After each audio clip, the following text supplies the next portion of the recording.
बुधवार की सुबह है, हफ्ते का मिड पॉइंट और बड़ा टफ समय चल रहा है भाई साहब भारतीय बाजारों का अपना।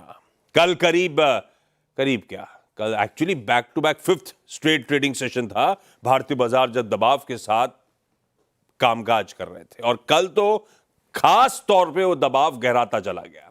इनफैक्ट इसी हफ्ते के दो ट्रेडिंग सेशंस मंडे और ट्यूसडे ऑलमोस्ट 500 पॉइंट निफ्टी दबाव में आ गया है। इस तरह का प्रेशर माउंट हो रहा है। कल का इंट्राडे सेशन आपकी स्क्रीन पर रखता हूं।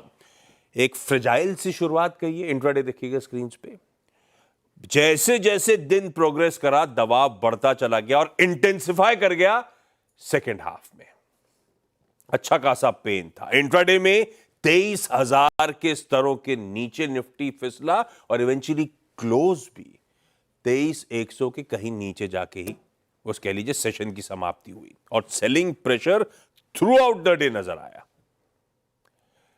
कल सुबह भी मैं ऐसे ही दिखा रहा था सेक्टर वॉच, सारे सेक्टरल पॉकेट्स लाल में थे और कल के ट्रेडिंग सेशन में भी यही हाल था।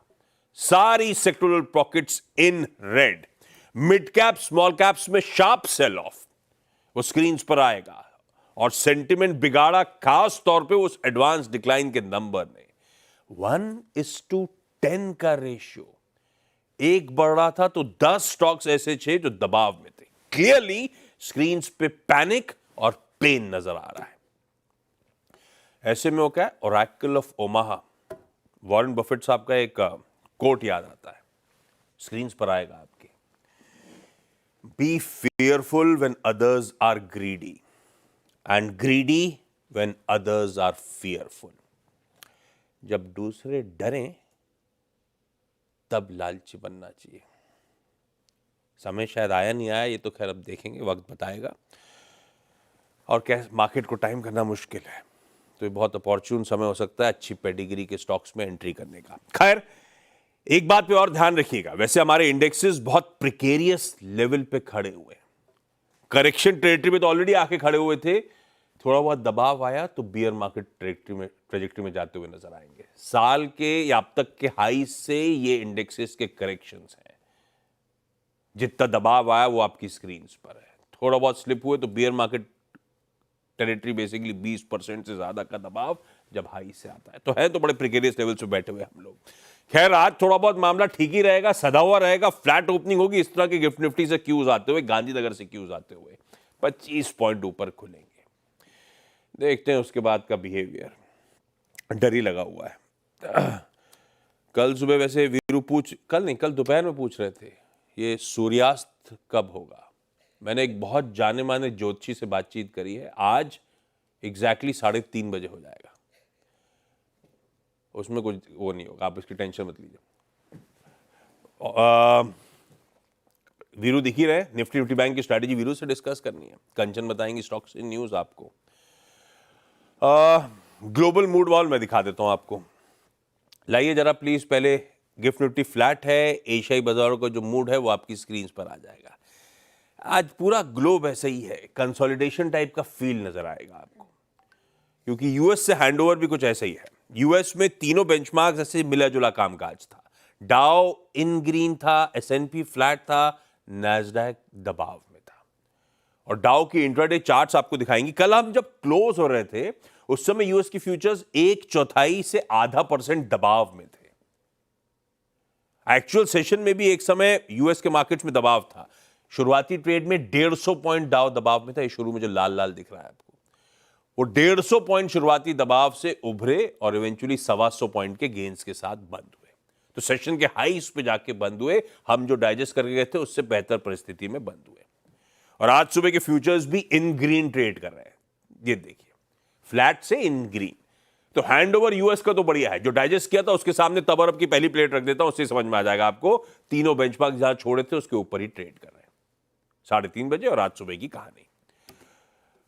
वैसे कोई बड़ा डेवलपमेंट नहीं है, ज्यादा नॉइज नहीं है, ये शायद अच्छी बात है। ओवरनाइट ऐसा कुछ नहीं हुआ है यूएस में। ट्रम्प साहब शायद मस्त सो रहे होंगे क्योंकि मोदी जी के साथ बिजी मीटिंग शेड्यूल्ड है, तो कुछ बोले बाले नहीं। अपन की नजर थी पॉवेल साहब की टेस्टिमनी पे। टेस्टिमनी मतलब बयान। वहां पे सीनेट के सामने, कांग्रेस के सामने वो 2 दिन की टेस्टिमनी शेड्यूल्ड है। कल भी थी, आज भी है। कल जब बातचीत हो रही थी तो उन्होंने पॉलिसी मेकर्स, उनका बेसिकली कहना यह था कि हम लोग कोई जल्दबाजी में नहीं है दरों में अब फर्दर कटौती को लेकर। इसमें कोई नई बात नहीं है। पिछली बार भी जब पॉवेल साहब की कमेंट्री अपन ने सुनी थी तब वो अनसर्टिनिटी की बात थी। सब जानते हैं ट्रम्प साहब की पॉलिसीज का इम्पैक्ट किसी को नहीं पता कितना यूएस के लिए इन्फ्लेशनरी रहने वाला है, क्योंकि अभी तो कुछ स्टेप्स भी पता नहीं क्या क्या और लेने वाले हैं।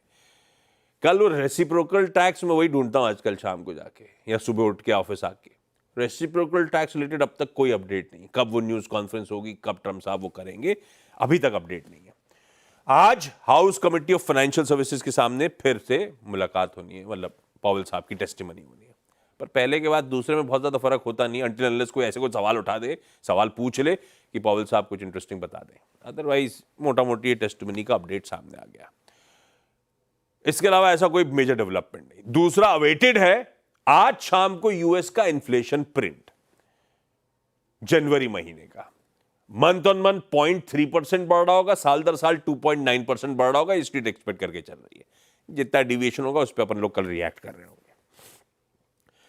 और यही रीजन है तब और अब की सेकंड प्लेट भी स्क्रीन्स पर आएगी।